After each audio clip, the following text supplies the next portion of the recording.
going on, guys? The Comics Kid 2099 here to talk to you about something a little weird, something that I don't think I've ever done before.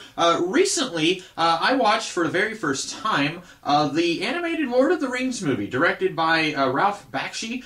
This came out in 77, I think, or 78, and then as a follow-up, I watched the Rankin Bass Return of the King movie, which came out in, I think, 1980.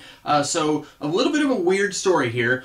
Basically, Ralph Bakshi, who did the animated movie Wizards, which I have never seen. I don't even know anything about the movie. That's his claim to fame as far as I know. I don't know him from anything else. But he had heard that there was recently a failed attempt to make a live-action Lord of the Rings movie from John Boorman. And then when that didn't happen, Bakshi went to one of J.R.R. Tolkien's children and said that he would like to make an animated adaptation. And the plan was to make a two-parter.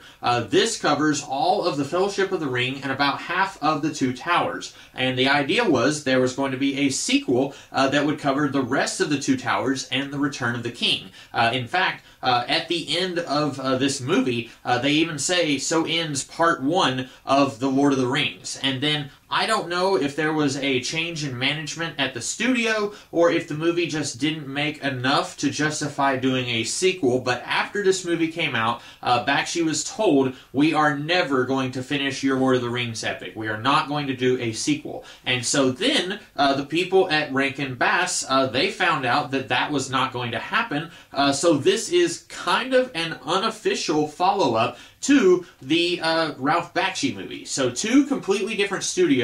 I don't know if you can really tell on this one, but the art styles are so very different in these two movies. The Ralph Bakshi movie did a thing called rotoscoping. If you have ever watched the Fleischer Superman cartoons from the 1940s, those were rotoscoped. Basically, as I understand it, they would film an actual human being doing something, and then they would trace over that with animation. So pretty much everything in this, with the exception of the character of Treebeard, is a human being doing something. There are fight scenes in the Ralph Bakshi Lord of the Rings movie which have this weird filter over them, but it's actual human beings. A lot of times whenever you see orcs in the Ralph Bakshi movie, those are human beings with weird masks, and there's like this fog filter to kind of make it look sort of surreal. But you can tell, okay, that is not animated. That is an actual human figure doing something. At the very beginning of the movie, it kind of pulls a Peter Jackson, and it sums up events from the last, like, 5,000 years, where it's showing the journey of the ring as it made its way to Frodo, or rather, to the birthday party. And apparently, I was reading up on the Ralph Bakshi Lord of the Rings. Apparently, Peter Jackson is a fan. This was how he came to the Lord of the Rings and the world of Middle-earth. And there are a couple of things in his movies that were not in the books that he got from here, or kind of borrowed some ideas. So I thought that was kind of cool. But the animation here is so vastly different than what you see in the Rankin Bass movie. And I guess I should also mention Rankin Bass as a company is probably most well known for their Christmas animated movies, like Santa Claus is Coming to Town.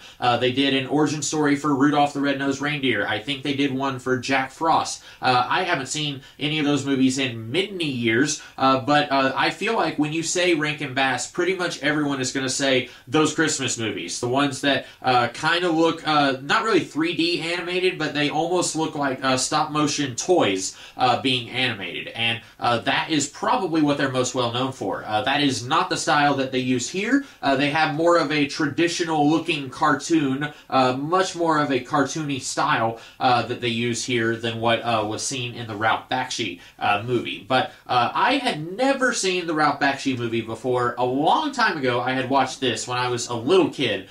This was well before the Peter Jackson movies came out. Some of you watching this might be too young to remember a time when the Peter Jackson Lord of the Rings movies didn't exist. I remember watching this before I had ever heard the name Peter Jackson, before the idea of doing the Lord of the Rings was even a glimmer in his eye.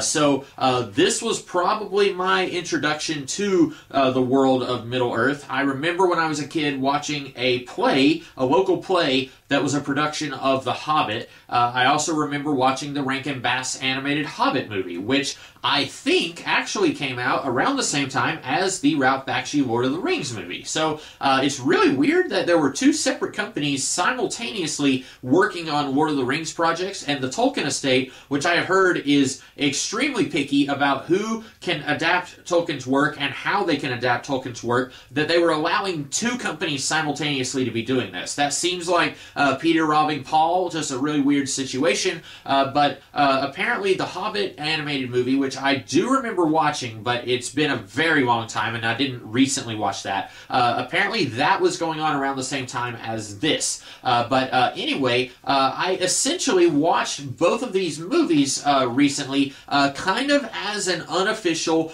complete Lord of the Rings epic. And it's definitely not a perfect experience. There are characters, pretty important characters, who are completely missing if you watch both of these movies and pretend like this is the unofficial trilogy. If you have never seen the Peter Jackson Lord of the Rings movies, or if you've never read the books, I have not read the books. I hope my Tolkien professor from college isn't watching this movie, or watching this video, but I have seen the Peter Jackson movies. I'm pretty familiar with the plot.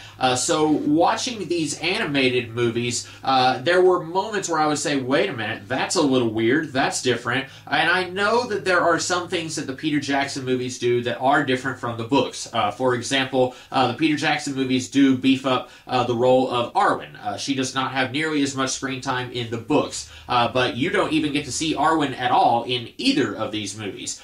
You do get to see Legolas and Gimli in the Ralph Bakshi movie, but then they do not show up at all in this movie. In this one, Eowyn, she shows up to kill the Witch King. She has about a minute and a half of screen time, and then she disappears, and she had about as much setup for that. She just shows up, takes off her helmet, says, "I'm a woman," and then we're all supposed to know who this is. And this is a situation where she wasn't set up here at all, and because they didn't have a very long run time, the Ralph Bakshi movie is about 2.5 hours long, maybe a little less. This one is about an hour and a half. So they had a limited runtime, so they weren't able to introduce every single character in Middle-earth. But if you were watching these movies and you had never seen the Peter Jackson movies and you have never read the books, you're probably going to be a little confused who this woman is. For example, the character Eomer. Eomer, I don't think, shows up at all. He might have shown up in the Ralph Bakshi one, killing some orcs, but he doesn't get a character introduction like in the Peter Jackson movies. We get to meet him in that scene, Riders of Rohan, hey, it's me, Aragorn, and we are introduced to the character of Eomer, and then later we get to see him fighting some bad guys. Here, he's just fighting bad guys. And so you've got some characters who completely fall through the cracks because you have two completely different studios trying to adapt most of the trilogy. There's about half of the Two Towers that doesn't get caught on either version.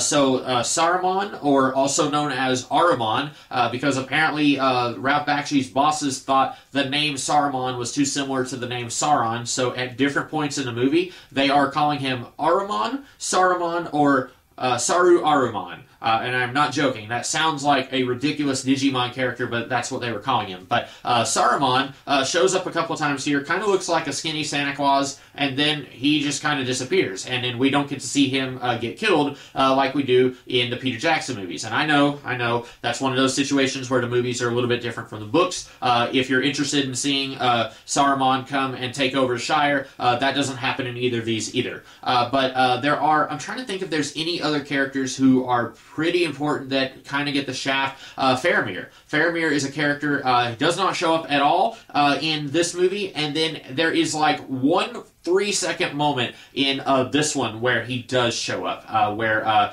after Aragorn's being hailed as the new king of Gondor, or the old king who's now come to claim his throne, there's one moment where Eowyn and Faramir like look at each other, and we don't know who that guy is because he hasn't done anything. This does not cover the moment where Faramir is wounded and Denethor tries to burn him, and one of the comic relief hobbits, either Merry or Pippin, tries to convince him, hey, don't do that. Instead, Denethor just decides, I'm going to burn myself alive. He has one of the crystal balls, and I am not a super Tolkien fan, but I don't think that Denethor was supposed to have the crystal ball. I don't think he had that in the Peter Jackson movies, but he has the crystal ball, and he says, look, there's some black ships coming. The end is nigh, so I'm going to kill myself. And Gandalf said, yeah, that sounds tight to me. The end is nigh. It looks like we're all doomed. And then it turns out the black ships are Aragorn bringing an army as backup. But Denethor just dies off screen. And so it's really weird. If you have never experienced any Middle-earth and you try to watch these movies together, I feel like you would have a lot of questions. You would get the basic gist of it. It would be like reading the Wikipedia summary or the Cliff Notes version of these stories. I feel like you would understand everything that happens, but I feel like there is a lot of really important stuff that is covered in the Peter Jackson movies that you don't get with these animated ones. And like I said, I'm not a huge Tolkien fan with the Peter Jackson movies. I definitely think there's stuff that can be cut. I have watched the extended editions and I've watched the theatrical cut, and I think there's maybe one scene that's in the extended editions that's not in the theatrical cut that I wish was in the theatrical cut. I think even the theatrical versions of those movies could have been trimmed down a little more than they were. So I'm not going to sit here and say that the Peter Jackson movies are my favorite movies in the world, but if you have a Tolkien hankering, I would say you're probably going to want to go with the live-action Peter Jackson movies over these. And I'm not blowing anyone's mind saying that. I think everyone thinks that those are superior movies. Those are hailed as being some of the greatest movies of the 21st century. So I don't think that I'm really coming in with a hot take saying that you should go to those if you want to absorb some Tolkien without reading the books. But overall, I did think that this was an interesting experience. I probably won't do it again. This is actually a library copy, and this is not my copy either. It's a personal copy of my parents. But I think this was interesting and enjoyable, but it's not something that I'm going to do again in the future. But anyway, those are my very scatterbrained thoughts on Tolkien, the world of Middle-earth, seen through the lenses of a couple of very different creative visionaries. I should say, the Rankin Bass one has a lot of songs in it. If you happen to be familiar with The Hobbit has several songs in it, not just the Far Over to Misty Mountains song that was in the movie. There are several different moments where let's sing a song about Bilbo being worried that we're going to break his dishes and stuff like that. It's got a lot of songs in it. If you're not into the singing, you probably aren't going to like the Rankin Bass version as much. I'm in a weird situation where I think if you could have combined both of these, I know I acted like I was in the video, but I feel like if you could have somehow combined both of these, you could have had a really good movie, because the rotoscoping really took me out of this. Some people may like the rotoscoping. I'm of the opinion if you are already filming real people doing the stuff, then I say just make a live-action movie. The rotoscoping looks naturalistic, but I feel like if you're going to do a cartoon, go ahead and do an animated cartoon. And then when it would cut back and forth between, okay, here's Legolas, and he's clearly a cartoon, and then here's some orcs who are clearly actual human beings, and then Legolas is in the shot with the orcs, and he's shooting at them, it looks worse than Roger Rabbit. Roger Rabbit obviously is a cartoon interacting with a real-life human, and it looks really good. I haven't seen that movie in years, but you can tell Roger Rabbit is a cartoon, and Bob Hoskins is a human being. With this, you have, like, it's not congruous with itself, and it just looks weird, and it feels weird to me. So the rotoscoping and a lot of the animation style in this one didn't really float my boat. I like the animation in this one a little bit more. I like that the characters look a little cartoony. There are some characters here who, it's like, that's a little weird, but like Aragorn here, he looks more kingly than he does in this. I made the comment that Aragorn looks like Conan the Barbarian's sidekick in this one, and both him and Boromir are having a contest to see who can not wear pants the most. In this, Aragorn looks more like a king, but you get to see more of Aragorn in this one. Aragorn is barely a footnote in this. So if you could take out the songs of this, if you could do a longer version of this with this animation, and then have the storytelling sensibilities of this one, I think you'd have something really great here. Unfortunately, you have two half-finished, almost epics here. Like I said, very interesting, but not something that I'm probably going to do again in the future. So those are my thoughts on these animated Tolkien movies. I hope you guys like this video, and I will see you guys in the future with some other videos. In the meantime, have a great rest of the day. Catch you later.